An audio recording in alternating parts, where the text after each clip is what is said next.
Hello students, welcome to my YouTube channel Maths Knowledge Hub. Today we will discuss about continuity and this is third lecture of continuity. तो आज का जो topic है हमारा first जो topic रहेगा वो टॉपिक है continuity in an interval. तो देखो continuity की बात अभी तक हमने जो भी बात की है वो सिर्फ कौन सी बात की है एट ए सिंगल पॉइंट, एक सिंगल पॉइंट पर बात की है। लेकिन अब जो बात करेंगे हम वो किसकी कर रहे हैं, एक इंटरवल में बात कर रहे हैं। तो इस बात को है ना आप समझने की कोशिश करना और ये जो मैंने पॉइंट बना रखे हैं आप इनको नोट कर सकते हो फिर नोटबुक के अंदर और छोटे छोटे ये नोट्स बना लेना। तो आइए, कंटिन्यूटी इन इंटरवल में दो मतलब होते हैं। देखो कौन कौन से दो मतलब होते हैं। एक तो मतलब होता है ओपन इंटरवल के अंदर कंटिन्यूटी, एक दूसरा मतलब होता है क्लोज इंटरवल के अंदर। यानी कंटिन्यूटी के दो मतलब है। इंटरवल दो तरीके के होते हैं, एक तो ओपन इंटरवल, एक होता है क्लोज इंटरवल। तो क्लोज में जो हम स्क्वायर ब्रैकेट यूज ले रखा है हमने इसमें बात करेंगे और ओपन में हमने ये जो स्मॉल ब्रैकेट यूज किया है इसकी बात करेंगे।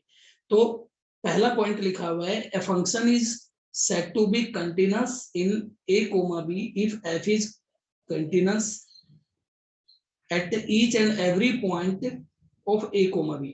तो देखो इसका मतलब है, मैं आपको यहाँ समझाता हूँ। इस वाले पॉइंट को मैं ग्राफ पर समझा देता हूँ एक बार। जैसे सपोज करो कोई फंक्शन ऐसा बना हुआ है और ये वाला पॉइंट कौन सा है, बी। ये पॉइंट है आपका बी, ये वाला पॉइंट है आपका ए, ये ए पॉइंट है।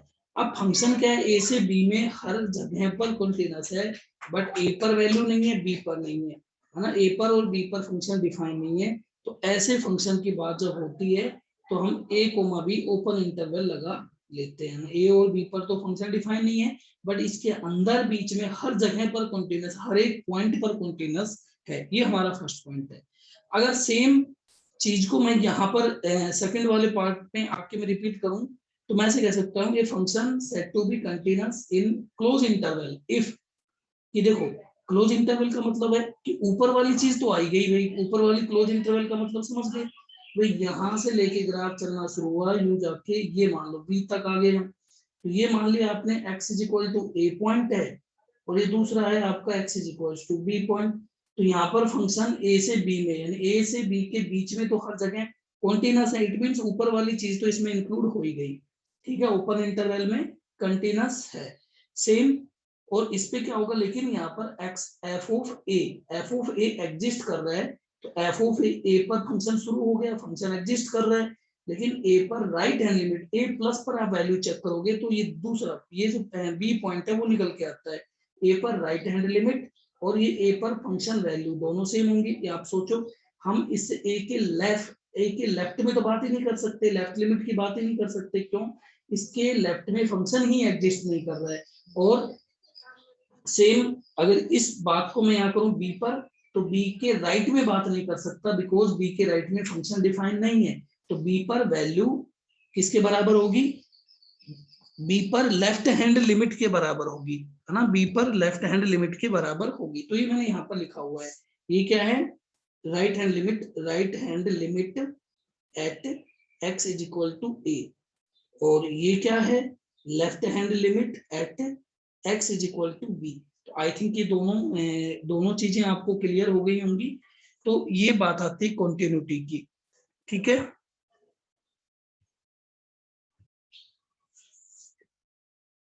कॉन्टिन्यूटी इन एन इंटरवल के बाद नेक्स्ट पॉइंट आता है हमारा रीजन ऑफ डिसकंटिन्यूटी। आप इसके बारे में ऑलरेडी जानते हो, फिर भी है ना हम एक बार एक्चुअल में कॉन्टिन्यूटी की डेफिनेशन क्या होती है वो मैं लिखता हूं। तो कॉन्टिन्यूटी की डेफिनेशन थी a given function is continuous at a point if f of a is equal to limit x tends to a minus is equal to fx is equal to limit x tends to a plus fx और ये क्या हो, finite quantity. यानी ये हमारे function की continuity की definition थी हमारे पास। ठीक है, ये हमारे पास कॉन्टिन्यूटी की डेफिनेशन थी। अब आप यहाँ से दिमाग लगाओ कि बात क्या बोली गई है। ये बात बोली गई है कि भाई फंक्शन वैल्यू एफ ऑफ ए बराबर किसके है, लेफ्ट हैंड लिमिट, और ये किसके बराबर है, राइट हैंड लिमिट के। तो यहाँ से हमारे पास छोटे छोटे नोट्स जो रीजन बनते हैं डिसकंटिन्यूटी के, वो यहीं से ही निकल के आ रहे हैं। तो आप खुद सोचो कौन कौन से पॉइंट यहाँ से शामिल होंगे इसमें। पहली चीज, रीजन का पहला, इसका पहला रीजन क्या हो सकता है, आप खुद सोचो। पहला रीजन हो सकता है यहाँ से कि limit limit x tends to a f x not exist. इसका मतलब ये हुआ, पहला पॉइंट ये निकल के आता है भाई फंक्शन की लिमिट ही एग्जिस्ट ना करे, है ना। पहला ही रीजन ये हो सकता है कि फंक्शन की लिमिट एग्जिस्ट नहीं कर रही हो। अब लिमिट एग्जिस्ट कब नहीं कर रही होती है, अब आप सोचो लिमिट एग्जिस्ट कब नहीं कर रही होती। या तो पहला, इसमें पहला पॉइंट, इसका भी फर्स्ट पॉइंट पर आ जाता हूं मैं, ए पॉइंट, इसका ए पॉइंट आ जाता हूं इसमें। If left hand limit does not equal to right hand limit, left hand limit right hand limit के बराबर ना हो बट दोनों फाइनाइट हो, है ना, बट दोनों आपस में बराबर ना हो। बी पॉइंट क्या हो, इफ लेफ्ट हैंड लिमिट और right hand limit any one approaches to infinite या माइनस इनफाइनाइट और माइनस इनफाइनाइट, यानी इनमें से कोई प्लस इनफाइनाइट हो या माइनस इनफाइनाइट हो, तब भी क्या हो सकता है, लिमिट एग्जिस्ट नहीं करेंगी। यानी लिमिट आपस में बराबर ना हो, या लेफ्ट हैंड लिमिट या राइट हैंड लिमिट इनफाइनाइट को अप्रोच, या तो दोनों इनफाइनाइट को अप्रोच कर रही हूं, या कोई एक, बोथ अप्रोचेस टू इनफाइनाइट। एक ये भी हो सकता है रीजन सी पार्ट में, लेफ्ट हैंड लिमिट और right hand limit approaches to infinite, यानी लेफ्ट हैंड लिमिट और राइट हैंड लिमिट, है ना, ये दोनों भी, या तो दोनों में से कोई एक या दोनों, एंड भी लग सकता है यहाँ पर, या दोनों इनफाइनाइट को अप्रोच कर रही हूँ या दोनों माइनस इनफाइनाइट को अप्रोच कर रही हूँ, तब क्या होगी, लिमिट एग्जिस्ट नहीं करेगी। तो ये क्या बनता है, फर्स्ट रीजन बनता है किसका, डिसकंटिन्यूटी का, फर्स्ट रीजन। अब मैं आता हूं सेकंड रीजन के ऊपर। सेकंड रीजन क्या बन सकता है, यहां से सोचो। Second if function not exist at x is equal to a, अगर फंक्शन ही, एक और बात हो सकती है कि भाई एक तो हो गया लिमिट वाली बात कि लिमिट में कुछ गड़बड़ हो तब तो ये बात होगी, दूसरी बात हो सकती है कि फंक्शन में ही गड़बड़ हो, फंक्शन ही एग्जिस्ट नहीं कर रहा हो। इस पर जैसे फॉर एग्जांपल मैं आपको एक छोटा सा एग्जांपल दूं कि देखो यहाँ पर f x is equals to 1 upon x minus 1 at x is equal to 1।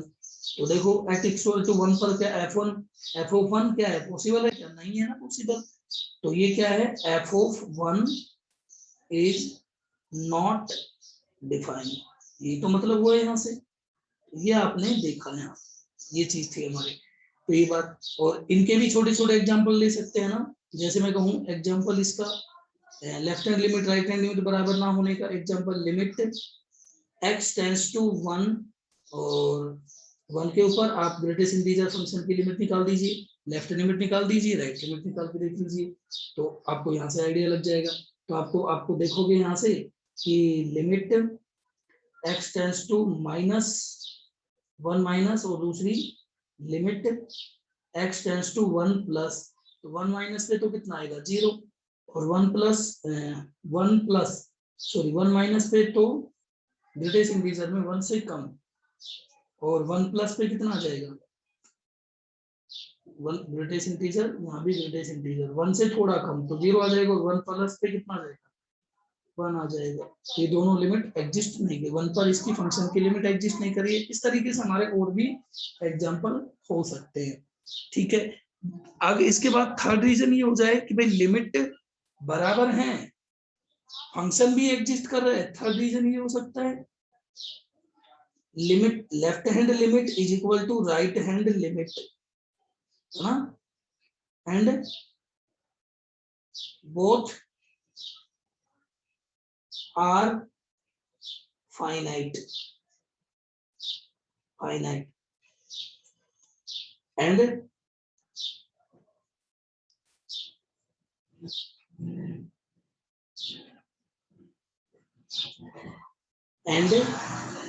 function also exist but not equal। मतलब ये हो सकता है, देखो यहां से ये पॉइंट निकल के आया कि भाई limit x tends to a f x, function की लिमिट एग्जिस्ट कर रही है बट f ऑफ a के बराबर ना हो, बराबर ना हो, ये भी रीजन हो सकता है। भाई ये भी फाइनाइट है, एग्जिस्ट भी कर रहा है, बट लेफ्ट हैंड लिमिट और राइट लिमिट एग्जिस्ट कर रही हैं, बराबर भी हैं, बट वो फंक्शन वैल्यू के बराबर नहीं है। तो इस तरीके से हम रीजन बना सकते हैं फटाफट से। तो ये सिंपल से है ना कुछ नोट्स हैं, आप इनको ध्यान रखना, ये रीजन ऑफ डिसकंटिन्यूटी में पूछे जा सकते हैं।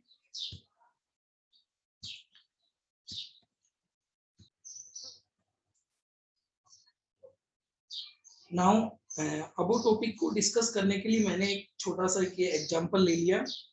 आप इस ग्राफ को देखकर यहाँ बताओगे कि पूरे ग्राफ में नंबर ऑफ पॉइंट्स बताने डिसकंटिन्यूटी के, कितने पॉइंट है यहाँ पर जो फंक्शन डिसकंटिन्यूअस है। तो आप सबसे पहले देखो स्टार्ट करोगे, ग्राफ कहाँ से शुरू हो रहा है हमारा 0 से, x बिलोंग्स टू 0 से शुरू हो रहा है हमारा ग्राफ और कहाँ तक जा रहा है 7 तक जा रहा है। आप सबसे पहले देखो 1 पर बात की, 1 पर क्लोज इंटरवल डार्क सर्कल लगा हुआ है, तो यहाँ ये जो चीजें यहाँ से राइट में चलती जा रही, 1 पर सॉरी 0 पर वैल्यू 1 है, राइट लिमिट भी कितनी होगी 1 ही होगी, ये बात तो क्लियर है। यानी f0 is equal to limit x tends to 0 plus fx के बराबर होगी और ये कितने आएंगे 1 के बराबर आएंगे। तो आपको ये 0 पर तो बात समझ आ गई होगी। तो यहाँ 0 पर तो है ना कॉन्टिन्यूअस है, क्योंकि इसके लेफ्ट में हम बात ही नहीं करेंगे, तो इतना तो आपको क्लियर है, ठीक है। तो 0 पर बात होगी। अब इसके बाद आप को लेके चलता हूँ x इज इक्वल्स टू 2 पर। 2 पर देखो, 2 पर हमने देखा कि यार 2 एग्जैक्ट 2 पर f ऑफ 2, अगर हम f ऑफ 2 की बात करूं यहाँ पर, तो f ऑफ 2 क्या है, नॉट एग्जिस्ट, फंक्शन नहीं एग्जिस्ट कर रहा है। लेकिन 2 प्लस पर देखूं, यानी limit x tends to 2 plus fx और limit x tends to 2 minus fx, ये दोनों इक्वल हैं, किसके बराबर हैं 2 के ही बराबर है, ठीक है। तो ये दोनों लिमिट बराबर हैं और 2 के बराबर है। तो यहाँ पर लिमिट एग्जिस्ट कर रही है बट फंक्शन नहीं एग्जिस्ट कर रहा, तो पॉइंट 2 क्या हो जाएगा, पॉइंट ऑफ डिसकंटिन्यूटी। तो ये 2 क्या है, डिसकंटिन्यूटी का एक पॉइंट बन गया पहला। अब आ जाते हैं हम पॉइंट ऑफ डिसकंटिन्यूटी। अब 3 पर आते हैं, 3 पर चेक करो। 3 पर हमने देखा कि भाई function value f of 3 is equal to limit x tends to 3 के लेफ्ट में देखो ग्राफ कंटिन्यू है, तो 3 माइनस, और ये वैल्यू कितनी दे रहे हैं, ये तो 0 दे रहे हैं, लेकिन 3 पर लिमिट, बट आप देखोगे limit x tends to 3 plus, 3 plus को देखो कहाँ कितनी वैल्यू दे रहा है, ये तो 3 दे रहा है।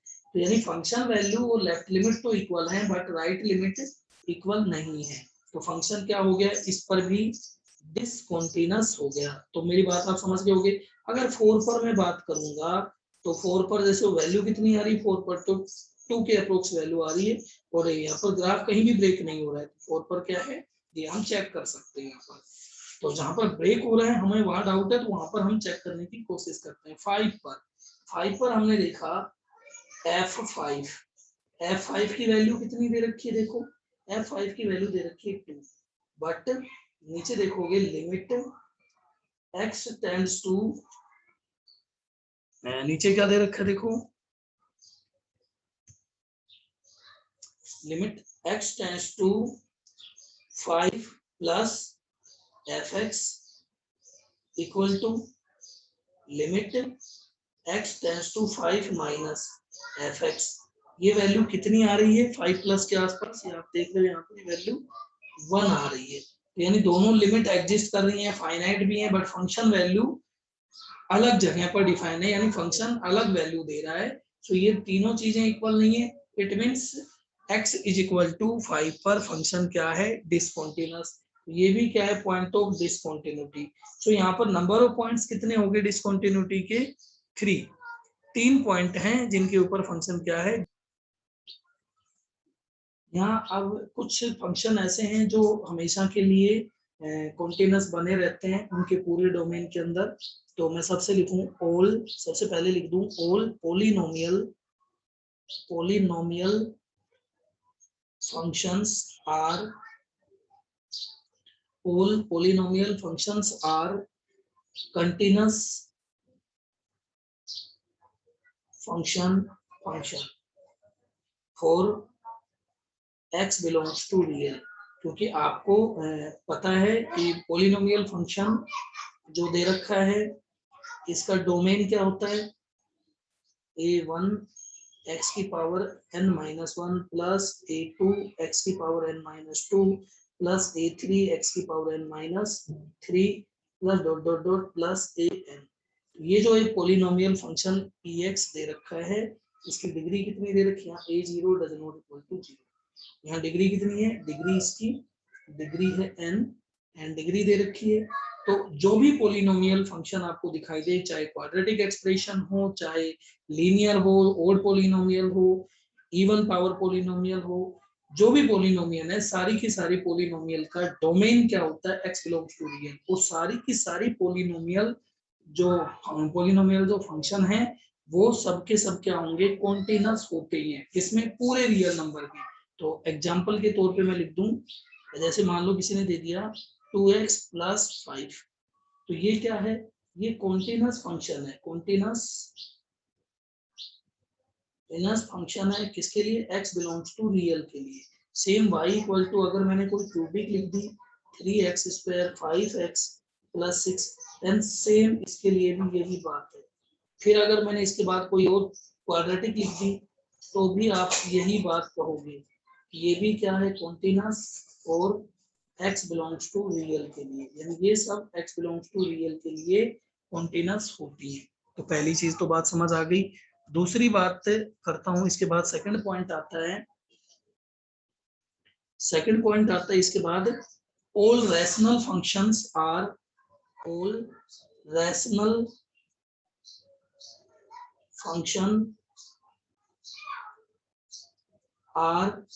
continuous in their domain।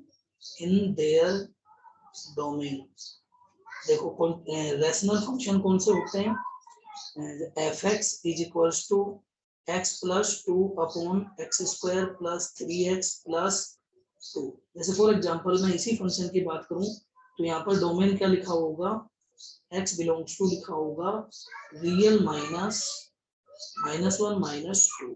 तो इसमें -1, 1 और 2 को छोड़ के बाकी सब जगह ये फंक्शन क्या होगा, कॉन्टिन्यूअस होगा। और इसके अलावा और कौन कौन से फंक्शन बच गए जो कॉन्टिन्यूअस होते हैं, थर्ड नंबर पॉइंट लिख देता हूं, मॉडुलस फंक्शन का ग्राफ क्या होता है, फंक्शन कैसे होता है, fx is equals to mod x। Modulus function, exponential function, logarithmic function, trigonometric function, inverse trigonometric function, all these are continuous function in their domain, यानी ये सारे के सारे फंक्शन इनके डोमेन के अंदर होते हैं। जैसे f x equal to modulus x belongs to real के अंदर क्या होता है, कॉन्टिन्यूस होता है। लॉगरिथमिक फंक्शन को ग्राफ आपने देखा होगा, लॉगरिथमिक फंक्शन इस तरीके से बनता है, ऐसा कुछ लॉगरिथमिक फंक्शन। और एक्सपोनेंशियल फंक्शन आपको मालूम है इस तरीके का फंक्शन बनता है, एक्सपोनेंशियल फंक्शन ऐसा, यानी y equal to e to power y equal to ऐसा ऐसा फंक्शन बनता है, क्या है, y equal to e to power x। तो ये है, ये लॉगरिथमिक फंक्शन होता है, इनफाइनाइट पे जाके इस लाइन को टच करने की कोशिश करता है, y equal to log x, है ना। ये सारे के सारे फंक्शन ये किस में अब होगा, x ग्रेटर देन 0 में होगा। और एक्सपोनेंशियल फंक्शन क्या होता है, एक्सपोनेंशियल रियल, इन सब में ये कॉन्टिन्यूअस होंगे, तो इनका हमें ध्यान रखना। अच्छा, एक इंपॉर्टेंट चीज और नोट में लिख लीजिए, all point functions are continuous function, यानी सारे के सारे पॉइंट फंक्शन क्या होते हैं, कॉन्टिन्यूस। फॉर एग्जांपल, पहली बात तो आपको ये बताओ कि पॉइंट फंक्शन कौन से होते हैं, y equal to x minus 1 plus 1 minus x, और example y equals to x plus minus x. और भी एग्जांपल ले सकते हो, y equal to x minus 2 plus 2 minus x. ये सारे के सारे फंक्शन कहाँ डिफाइन है, जैसे मैं पहले फंक्शन की बात करूं तो ये कहाँ पर डिफाइन है, सिर्फ और सिर्फ 1 पर। सेकेंड फंक्शन की मैं बात करूं तो ये कहाँ डिफाइन है, ये है x इज इक्वल टू 0 पर। ये फंक्शन कहाँ है, x इज इक्वल टू 2 पर डिफाइन है ना। ये ओनली एक सिंगल वैल्यूज के ऊपर ये फंक्शन डिफाइन है, इसलिए हम इनको क्या बोलते हैं, पॉइंट फंक्शन बोलते हैं। और ये फंक्शन क्या होते हैं, कॉन्टिन्यूअस फंक्शन होते हैं। तो ये इंपॉर्टेंट बात है, हमें ध्यान रखना है, ठीक है। और पॉइंट फंक्शन की जो नॉलेज है वो आप अच्छे से रखना, भूलना नहीं है। देखिए, टाइप्स ऑफ डिसकंटिन्यूटी बहुत ही इंपॉर्टेंट टॉपिक है, इसके लिए जेई और मेंस और एडवांस दोनों के लिए, दोनों में ही इसके क्वेश्चन पूछे जाते हैं, एडवांस।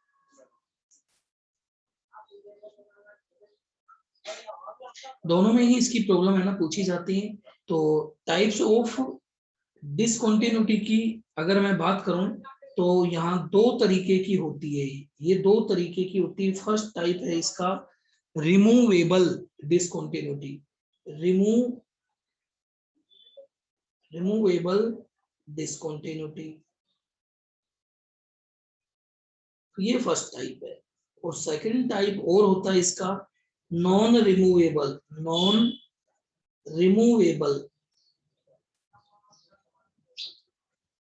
डिसकंटिन्यूटी, है ना, नॉन रिमूवेबल डिसकंटिन्यूटी।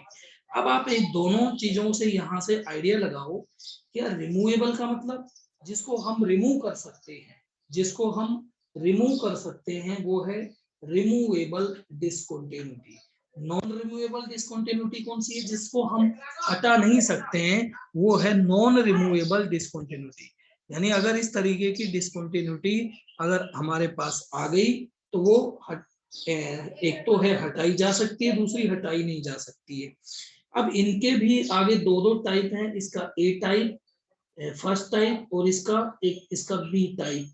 पहला है मिसिंग पॉइंट, इसमें एक है मिसिंग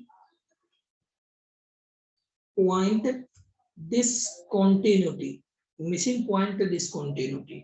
इसमें है आइसोलेट पॉइंट डिसकंटिन्यूटी, यानी मिसिंग पॉइंट डिसकंटिन्यूटी और आइसोलेट पॉइंट डिसकंटिन्यूटी। इसके दो टाइप होते हैं ना, missing point discontinuity and isolate point discontinuity. इसके भी सेम ऐसे ही दो टाइप और होते हैं। इसका ए बी सी, इसका नाम दे देता हूं मैं डी, है ना, एंड सी में इसमें कौन सा हो जाएगा, फाइनाइट फाइनाइट, इसका अगर मैं पूरा नाम लिखूं तो देखो मैं नीचे लिख देता हूं इसका पूरा नाम। इसके अगर मैं बात करूं तो ये क्या है, इसका C part, C A B C. अब मैं इनको ऐसे, वैसे दो ब्रॉड कैटेगरी की बात करें तो दो होती है, एक रिमूवेबल होती है, एक नॉन रिमूवेबल होती है। रिमूवेबल के दो टाइप होते हैं, नॉन रिमूवेबल के तीन टाइप होते हैं। तो इनके तीन टाइप में कौन कौन सी आती है? पहली finite, non removable, removable discontinuity. इसका डी पार्ट आता है, इसका एक और टाइप क्या आता है? Infinite, infinite non removable, removable discontinuity. और एक और आती है ई पार्ट में, ओसिलेटरी, ओसिलेटरी डिसकंटिन्यूटी। ये इसके मेन टाइप्स होते हैं। तो अब इस चीज को मैं एक बार दोबारा बता देता हूँ। रिमूवेबल के दो टाइप होते हैं, missing point and isolated point. Non removable के तीन टाइप होते हैं, कौन कौन से? Finite, non removable, infinite non removable और ऑसिलेटरी डिसकंटिन्यूटी। अब वन बाय वन एक एक डिसकंटिन्यूटी के टाइप को डिस्क्राइब करता हूं। तो आई थिंक ये चीज क्लियर है आपको। अब मैं आ जाता हूं सबसे पहले फर्स्ट पॉइंट के ऊपर, ए पॉइंट जो मैंने डाला था उसके ऊपर। ए पॉइंट क्या है? Missing point, missing point discontinuity. तो एक चीज नोट करो आप, देखो मिसिंग पॉइंट ये कौन सी कैटेगरी में आती है? रिमूवेबल में आती है, रिमूवेबल में आती है, ये इंपॉर्टेंट है, रिमूवेबल की कैटेगरी में आती है। अच्छा, रिमूवेबल डिसकंटिन्यूटी की कैटेगरी में ये आती है, रिमूवेबल डिसकंटिन्यूटी की कैटेगरी में ये आती है। तो देखो इसमें किस तरीके से होता है, जैसे मैं अगर आपको ग्राफ से समझाऊं, जैसे सपोज करो कोई फंक्शन है ऐसा, और यहाँ इसके बाद ये ग्राफ ऐसा चला गया, तो ये मान लो कोई पॉइंट है x is equals to a। तो यहाँ पर फंक्शन क्या होता है? मिसिंग होता है, यहाँ पर फंक्शन एग्जिस्ट ही नहीं कर रहा होता है। तो इस तरीके की में मतलब मेन चीज क्या होती है इस तरीके की डिसकंटिन्यूटी में? इसमें होता है limit x tends to a f x. Suppose करो ये क्या है? एफ एक्स फंक्शन का ग्राफ है, एफ एक्स एग्जिस्ट, ये क्या होंगी? ये क्या है बेटा? Exist, exist. और लिमिट एग्जिस्ट कर रही है, और बट एफ ऑफ ए ये क्या होगा? Not, does not exist, does not exist. यानी लिमिट एग्जिस्ट करती है लेकिन फंक्शन एग्जिस्ट नहीं करता है। अब यहां से एक चीज नोट करना, लिमिट का मतलब यहाँ पर left hand limit x tends to a minus f x is equal to limit x tends to a plus f x. ये बराबर भी है, left hand limit right hand बराबर है, but does not equal to f of a. F of a means क्योंकि function तो exist ही नहीं कर रहा, तो इसके बराबर ये नहीं है। फंक्शन क्या है? Not exist, does not exist, does not exist. It means यहाँ तो ये तो हम लिख ही नहीं पाएंगे ना, एफ ऑफ ए तो निकाल ही नहीं पाएंगे, इसलिए यहाँ पर फंक्शन एग्जिस्ट नहीं कर रहा है। तो ऐसे टाइप की, तो आप एक चीज नोट करना यहाँ से कि भाई रिमूवेबल में क्या हो रहा है? लिमिट एग्जिस्ट कर रही है, फंक्शन एग्जिस्ट नहीं कर रहा है। अब एक और इसकी सेकंड टाइप की बात करता हूं। इसका अगर मैं एक छोटा सा एग्जांपल दूं आपको, तो आप ये वाला एग्जांपल ले सकते हो यहाँ पर। For example, example f x is equal to x square minus 4 upon x minus 2 at, ये दे रखा है ना, and x does not equals to 2। अगर x इक्वल टू 2 पर बात करोगे तो यहाँ से देखो लेफ्ट हैंड लिमिट भी निकल जाएगी, राइट हैंड लिमिट भी निकल जाएगी, बट x इक्वल टू 2 पर जब आप वैल्यू निकालोगे तो वो नहीं निकल पाएगी। तो अब इस कॉन्सेप्ट को मैं अगर जेई के हिसाब से अगर मैं बताऊं आपको, तो आपको ये करना पड़ेगा कि भाई यहाँ पर होगा क्या? यहाँ पर x does not equal to 2 पर आपका फंक्शन एग्जिस्ट कर रहा है, फंक्शन एफ एक्स किसकी तरह काम करेगा, x square minus 4 upon x minus 2 की तरह, और x does not x is equal to 2 के लिए हमें फंक्शन को रीडिफाइन करना पड़ेगा, दूसरी वैल्यू देनी पड़ेगी 2 पर। अब मान लो आपने 2 पर वैल्यू कैलकुलेट की, यानी left hand limit right hand limit यही तो है भाई, लिमिट क्या करोगे, x टेंड्स टू 2 कैलकुलेट कर लोगे फंक्शन की, लेफ्ट और राइट दोनों बराबर लिमिट आएंगी और तो लिमिट एग्जिस्ट करेंगी, और वो किसके बराबर होनी चाहिए, f ऑफ 2 के बराबर होनी चाहिए। जो यहाँ से जो वैल्यू निकल के आएगी वो सेम वैल्यू आप यहाँ पर फिल कर दोगे, तो जैसे यहाँ से वैल्यू कितनी आएगी 4, तो हम इस तरीके से फंक्शन को रीडिफाइन कर लेंगे। दोबारा से कंफ्यूज मत होना, ध्यान से सुनना। मिसिंग पॉइंट डिसकंटिन्यूटी कौन से कैटेगरी की है, रिमूवेबल कैटेगरी की है, मतलब फंक्शन एग्जिस्ट नहीं कर रहा होता है, लिमिट एग्जिस्ट कर रही होती है, ये इस तरीके का ग्राफ बनता है। ये एग्जांपल लिया मैंने, इसमें क्या होगा, अगर इस फंक्शन की हम लेफ्ट लिमिट राइट लिमिट निकाल के देखोगे तो दोनों लिमिट कितनी आएंगी, 4 आएंगी, लेकिन फंक्शन वैल्यू अगर आप इसके फंक्शन की बात करोगे तो फंक्शन वैल्यू यहाँ से नहीं निकल के आएगी, मतलब फंक्शन 2 पर तो एग्जिस्ट कर ही नहीं रहा ना, तो इसके लिए हमें फंक्शन को अलग से डिफाइन करना पड़ेगा और हम इस तरीके से वैल्यू यहाँ पर लिख लेंगे, ठीक है, इस तरीके की चीजें होंगी। अब आगे सेकंड पॉइंट की isolate point,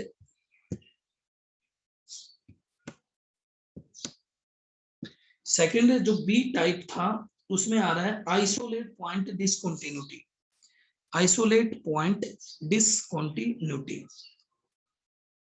isolated point discontinuity.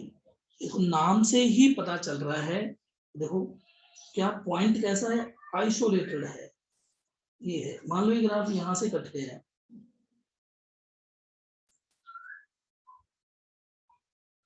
ये जो ग्राफ है, ये जो वैल्यू है यहाँ पर मान लो सपोज करो एफ ऑफ ए की जो वैल्यू है, ये यहाँ पर जो वैल्यू आई थी ना, ये जो वैल्यू है,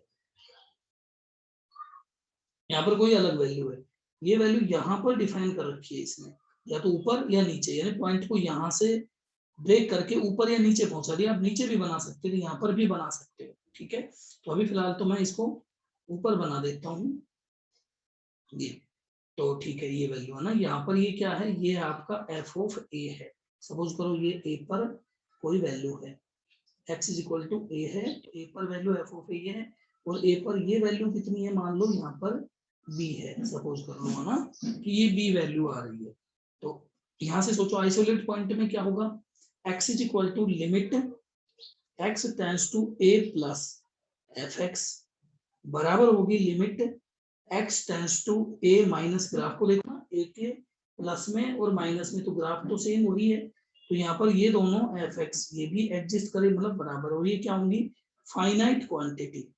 तो अगर मैं इस केस में मैं कहूँ तो ये वैल्यू कितनी दे दिखा रखी है मैंने, बी, है ना, ये दोनों लिमिट एग्जिस्ट कर रही हैं और ये दोनों की दोनों क्या है, फाइनाइट क्वांटिटी है। आइए, और but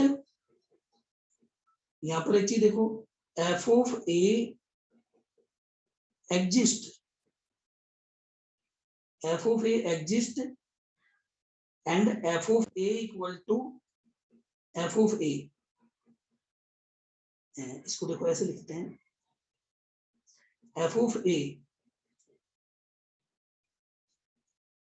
at x is equal to a function exist but एक सेकंड, एंड देखो दोनों लिमिट बराबर हैं और वो दोनों लिमिट की वैल्यू सपोज कर लो b आ गई, and at x equal to a पर फंक्शन एग्जिस्ट कर रहा है, but limit x tends to a minus f x, left hand limit, limit x tends to a plus right hand limit, plus का right hand limit, ये does not equal to f of a। इसका मतलब भी देखो इस वाले part में भी हमने क्या चीज नोट की, इसमें भी फंक्शन की लिमिट एग्जिस्ट कर रही है, फंक्शन भी एग्जिस्ट कर रहा है, फंक्शन फाइनाइट वैल्यू दे रहा है, लेकिन लेफ्ट लिमिट और राइट लिमिट दोनों आपस में बराबर हैं, लेकिन फंक्शन वैल्यू के बराबर नहीं है, तो ये भी क्या होता है, आइसोलेट पॉइंट, ये कौन सी है, रिमूवेबल कैटेगरी की है, और रिमूवेबल कैटेगरी की है ना। तो इसमें भी क्या हो रहा है कि फंक्शन की लेफ्ट लिमिट और राइट लिमिट एग्जिस्ट कर रही है, बट फंक्शन वैल्यू डिफरेंट है ना, लेफ्ट हैंड लिमिट और राइट हैंड लिमिट के बराबर नहीं है। तो यहाँ से आप ऐसे कह सकते हो, आइसोलेट पॉइंट से सीधा सीधा दिमाग लगाओ कि पॉइंट कट के वहां से ग्राफ से कहीं ऊपर वैल्यू देगा रहा होगा या नीचे होगा, लेकिन लेफ्ट लिमिट और राइट लिमिट के बराबर नहीं होगा। अब इन दोनों पॉइंट्स को अगर मैं एक साथ समराइज करूं तो आप ऐसे सोचोगे, कहोगे कि रिमूवेबल डिसकंटिन्यूटी रिमूवेबल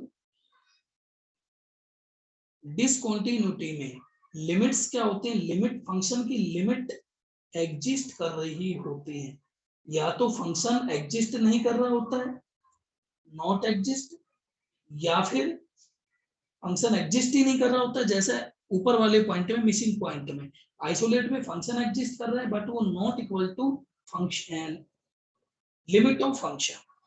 आई थिंक दोनों चीजें क्लियर हैं अब आपको। तो आइसोलेट पॉइंट डिसकंटिन्यूटी का अगर मैं एग्जांपल लूं तो आप ये वाला एग्जांपल ले सकते हो, f x is equals to x plus minus of x. तो ये फंक्शन आपको मालूम है किस तरीके से डिफाइन होगा, देखो यहां से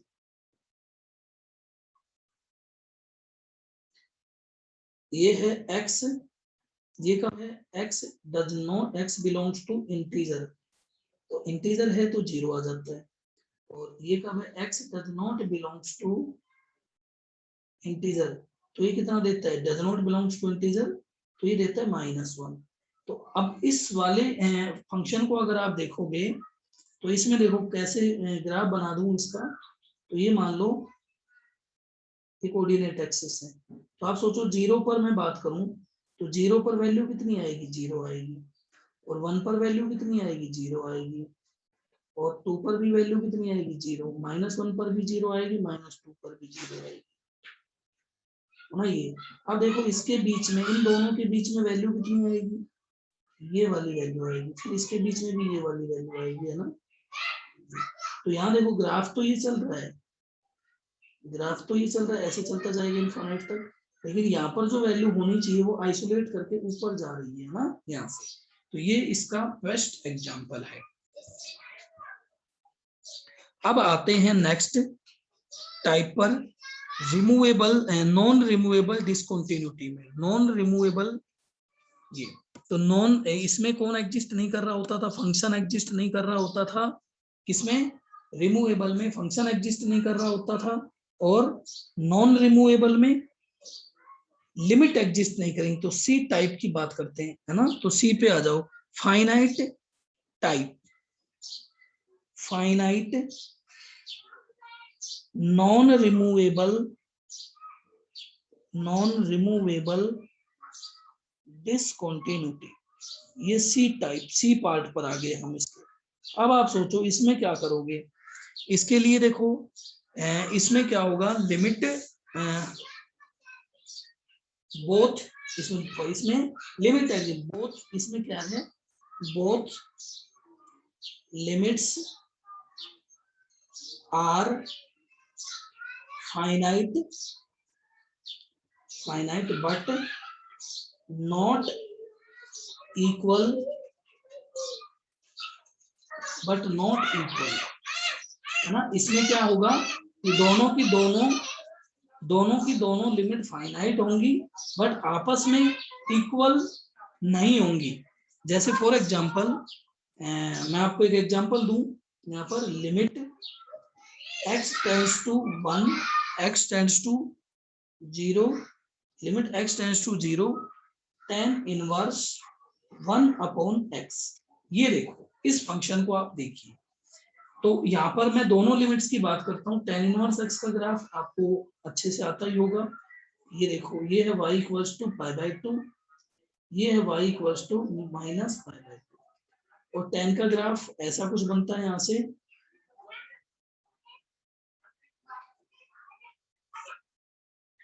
तो tan के ग्राफ पर आ जाओ, देखो tan का ग्राफ ऐसा,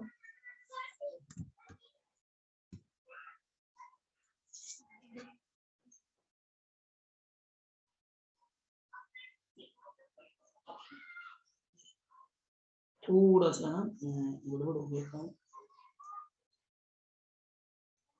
ऐसा, और ये यहाँ से फिर ऐसे होता होता ऐसा कुछ ग्राफ होता है टेन का, टेन इनवर्स एक्स का। ये किसका ग्राफ है? टेन इनवर्स एक्स का ग्राफ है। ठीक है, अब आप इसमें ध्यान दो, ये क्या चीज होती है? प्लस इन्फानाइट, और ये होता है माइनस इन्फानाइट। अब आप सोचो यहाँ पर दो बातें होंगी इस वाले में, लिमिट एग्जिस्ट का मतलब यहाँ पर दोनों लिमिट की बात होगी। एक तो होगी लेफ्ट हैंड लिमिट, एक होगी राइट हैंड लिमिट। अब लेफ्ट हैंड लिमिट का मतलब limit x tends to 0 minus ten inverse 1 upon x, और यहाँ पर क्या होगा? Limit x tends to 0 plus, फिर क्या लिखा होगा? टेन इनवर्स 1 अपॉन x, ये लिखा होगा। तो दोनों लिमिट्स की 1 बाय 1 बात करते हैं। देखो अब आप सोचो, जीरो माइनस का मतलब क्या होता है? जीरो माइनस का मतलब थोड़ा सा नेगेटिव वैल्यू, थोड़ी सी नेगेटिव वैल्यू जब आपने इसमें रख दी, तो आप सोचो ये क्या बन गया? ये तो यार टेन इनवर्स थोड़ा नेगेटिव, तो 1 अपॉन में 0, तो यानी माइनस का इन्फानाइट चला गया, और ये कितना आंसर दे देगा? टेन इनवर्स माइनस इन्फानाइट मतलब पाई बाय 2 दे देगा। इस साइड में आ जाओ, इस साइड में टेन इनवर्स में अगर थोड़ा सा पॉजिटिव डालोगे तो 1 अपॉन में 0 प्लस आया होगा, है ना? इसमें क्या आया होगा? यहाँ पर टेन इनवर्स में 1 अपॉन 0 माइनस आया होगा यहाँ, तो यहाँ आ गया हम, तो यहाँ 0 माइनस, यहाँ से कितना आया होगा? टेन इनवर्स में इन्फानाइट आया होगा, टेन इनवर्स इन्फानाइट कितना होता है? Pi by 2, pi by 2। तो आपने देखा यहाँ से लेफ्ट हैंड लिमिट की वैल्यू कितनी आई? Minus pi by 2। Right hand limit की वैल्यू कितनी आई? Plus pi by 2। अब एक चीज तो ये दोनों क्या है? नॉट इक्वल, है ना? Left hand limit does not equal to right hand limit, but दोनों फाइनाइट है, इसलिए इसका नाम भी क्या दिया गया है? ये। अच्छा, नॉन रिन्यूएबल में खास बात क्या रहेगी कि लिमिट एग्जिस्ट नहीं करेंगी, है ना? लिमिट एग्जिस्ट नहीं करेंगी, मे बी लिमिट लिमिट है ना फाइनाइट हो, बट वो दोनों आपस में बराबर नहीं होंगी। अगर इनफाइनाइट होंगी तो कोई एक इनफाइनाइट को अप्रोच कर रही होगी। ठीक है, तो यहाँ से यहाँ पर एक छोटी सी बात और आती है जो आपको ध्यान रखनी चाहिए। जंप ऑफ, ये नोट में लिख लेना चाहिए आपको, जंप ऑफ डिसकंटिन्यूटी। जंप क्या होता है? देखो, जंप ऑफ डिसकंटिन्यूटी होता है लेफ्ट हैंड लिमिट और राइट हैंड लिमिट का पॉजिटिव डिफरेंस, है ना? Positive difference of left hand limit और राइट हैंड लिमिट। तो लेफ्ट हैंड लिमिट मान लो कितनी? माइनस पाई बाय 2, वो कितनी है? माइनस प्लस पाई बाय 2, इन दोनों का डिफरेंस तो कितना बन गया? माइनस पाई, और इसका मोड कितना आ गया? पाई। तो जंप ऑफ डिसकंटिन्यूटी ऑफ इस फंक्शन की कितना हो गया? पाई बन गया। तो ये चीज हमें स्पेशली ध्यान रखनी है। एक और छोटा सा एग्जांपल मैं आपको देता हूं इसी का, आपसे ये भी पूछा जा सकता है एक एग्जांपल की, फाइंड जंप ऑफ डिसकंटिन्यूटी, है ना? Find jump of discontinuity. तो यहां से अगर मैं कहूं, फंक्शन दे दिया मैंने, एंड एफ एक्स क्या दे रखा है आपको? एफ एक्स दे रखा है mod sine x upon x at x is equal to 0 पर फाइंड आउट करके बताना है। तो बताइए। तो देखो, सबसे पहले आप इसी फंक्शन को है ना दोबारा से लिख देते हैं एक बार। तो देखो यहाँ पर अगर हम आए, तो सबसे पहले मैंने लिख दिया मोड में साइन एक्स अपॉन एक्स। अगर इसमें लिमिट लगाएं एक्स टेंड्स टू 0 पर, तो यहाँ दो बातें होंगी हुई, है ना? एक तो होगी राइट हैंड लिमिट और एक होगी लेफ्ट हैंड लिमिट। अब राइट हैंड लिमिट में क्या होगा? Limit x tends to 0 plus रहा होगा, और यहाँ लिख दिया होगा साइन x अपॉन, सॉरी ये नहीं आएगा,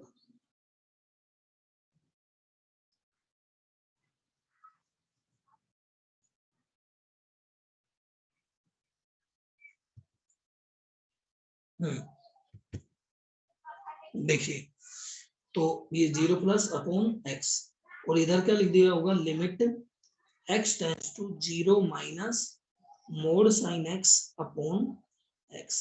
अब आप खुद सोचो और मुझे बताओ साइन एक्स इस पर देखो क्या हो रहा होगा, 0 माइनस पर साइन एक्स का ग्राफ आपको मालूम है, साइन एक्स का ग्राफ आप खुद बताओगे, साइन एक्स का ग्राफ ऐसा होता है, ऐसा होता है।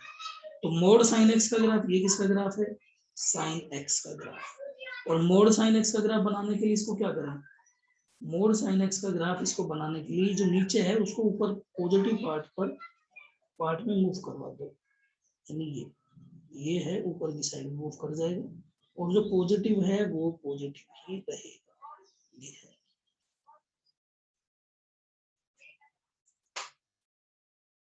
ठीक है, ये आ गया मोड साइन एक्स का। जो ग्रीन कलर का दिख रहा है वो किसका ग्राफ है, मोड साइन एक्स का ग्राफ है। और ग्राफ जब ग्राफ बन जाता है तो लिमिट निकालना बहुत आसान हो जाता है हमारे लिए।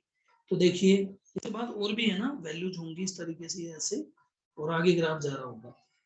तो ठीक है, तो 0 पर देखो, 0 पर लेफ्ट, 0 अगर इसमें पुट करोगे तो साइन में नेगेटिव डालते हैं, है ना। अगर मोड की डेफिनेशन को देखते, पहले जो साइन का ग्राफ था उसको देखते, तो साइन में अगर नेगेटिव वैल्यू देते हैं, इनपुट देते हैं, तो थोड़ा सा नेगेटिव, 0 पे थोड़ा सा नेगेटिव में नेगेटिव वैल्यू देता, तो मोड कैसे होता है, मोड में अगर नेगेटिव आ रहा है तो ये एक नेगेटिव साइन के साथ ओपन होता है।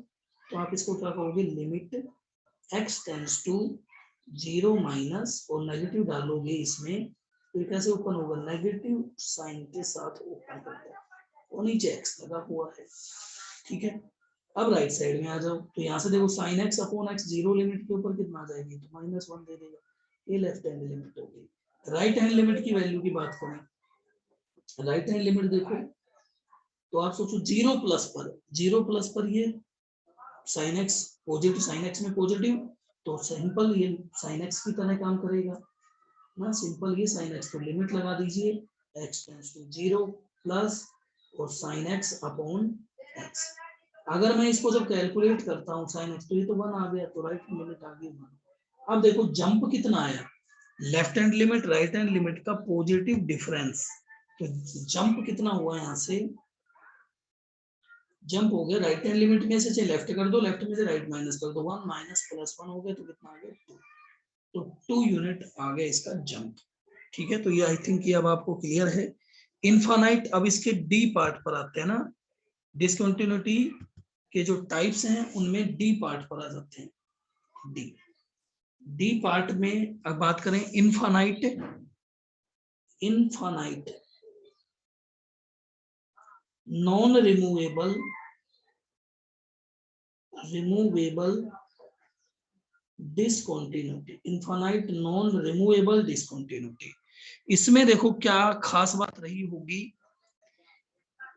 इनफाइनाइट नॉन रिमूवेबल में at least one of two limit are infinite, at least one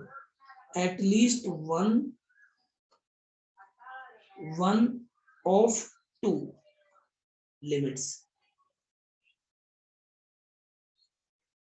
at least one of two limits, two limits मतलब left hand limit right hand limit,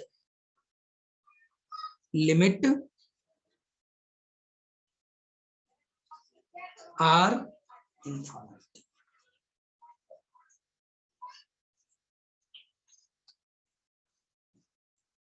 मतलब एक लिमिट जरूर इनफाइनाइट, जैसे limit x tends to a minus f x, ये कितनी हो सकती है, इनफाइनाइट। और क्या हो सकता है, limit x tends to a plus f x, ये कितना हो सकता है, इनफाइनाइट। यानी ये, यानी एटलीस्ट एक हो सकती है या दोनों भी हो सकती है। तो ये बात इंपॉर्टेंट है इसके लिए ना, कि भाई इनफाइनाइट में क्या, इनफाइनाइट से नाम से भी देखो पता चल रहा है कि कम से कम एक लिमिट क्या होगी, लेफ्ट हैंड लिमिट या राइट हैंड लिमिट इनफाइनाइट को अप्रोच करेगी। ठीक है, तो ये बात आ गई। इसका एक छोटा सा एग्जांपल मैं आपको क्लियर करता हूं, जैसे फॉर एग्जांपल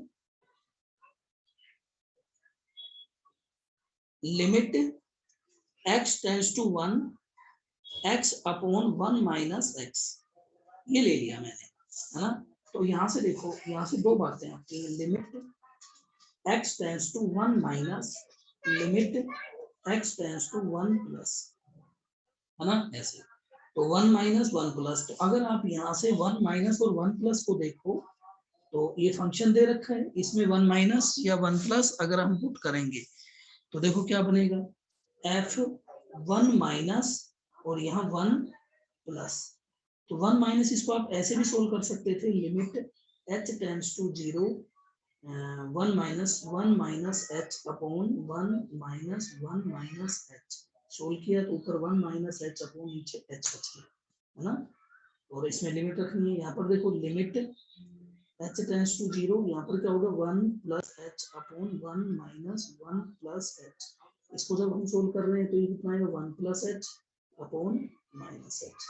अब आप सोचो अगर मैं इसमें मेरे पास अब कोई ऑप्शन नहीं बचा, तो देखो यहाँ पर मैं जैसे ही 0 रख रहा हूँ ना, यहाँ पर मुझे 0 लिमिट क्या लगी हुई है, तो ये लिमिट यहाँ भी लगेगी भैया ना, ऐसे मत सोचना लिमिट नहीं लग रही है, ये यहाँ पर लिमिट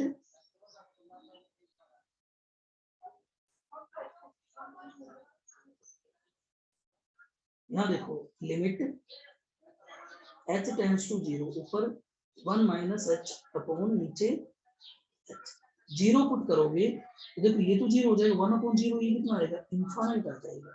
अगर माइनस इसमें जब ये लिमिट पुट करोगे, यही इनफाइनाइट, इस पे भी लिमिट लगानी है आपको सेम, है ना।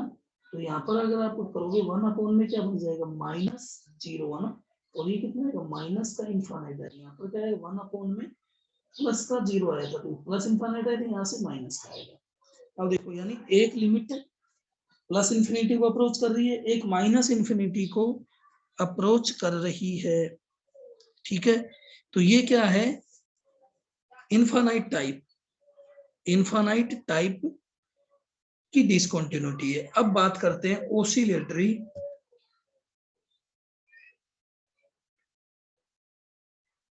ठीक है। अब इसके बात करते हैं ओसिलेटरी डिसकंटिन्यूटी, ई पार्ट, ओसिलेटरी डिसकंटिन्यूटी। इसमें देखो क्या होगा, limits oscillate between two finite values, limit oscillate between two finite values। जैसे इसका बेस्ट एग्जांपल देखो मैं बताता हूँ आपको, जैसे मैंने आपसे पूछा, मैंने दे दिया एक एग्जांपल लिया, f x is equals to sine 1 upon x, ये दे दिया at x is equal to 0 पर। अब आप सोचो और मुझे बताओ यहाँ से कि भाई यहाँ से लिमिट है ना, एक तो फाइनाइट नंबर्स के बीच में ओसिलेट करेगी। देखिए यहाँ पर, यहाँ 0 पर बात कर रहे हैं, देखो देखो यहाँ अगर मैं लेफ्ट हैंड लिमिट की बात करूं और एक राइट हैंड लिमिट की, यहाँ left hand limit h tends to 0 f 0 minus, है ना, सॉरी यहाँ से हम क्या लिख सकते हैं 0 माइनस h, और यहाँ से limit h tends to 0 f 0 plus h, ये लिख सकते हैं। तो कैलकुलेट कर दो एक बार इसको, यहाँ से देखा मैंने, यहाँ से आ जाएगा लिमिट h टेंड्स टू 0, यहाँ से आ जाएगा साइन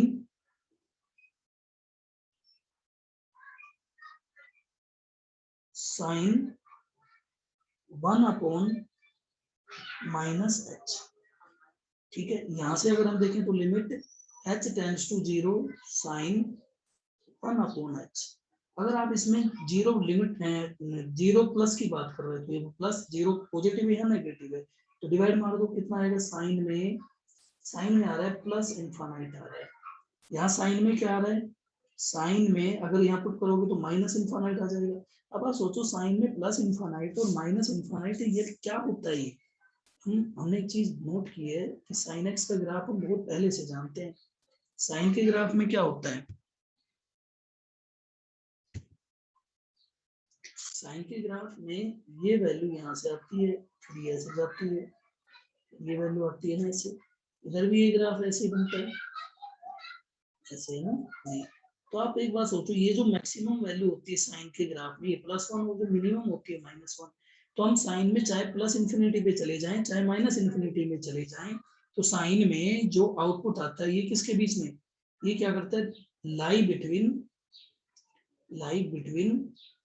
-1 to +1, ये देखो, और यहां से ये भी क्या होगा, -1 to +1, ये भी इसी के बीच में लाई करेगी, है ना।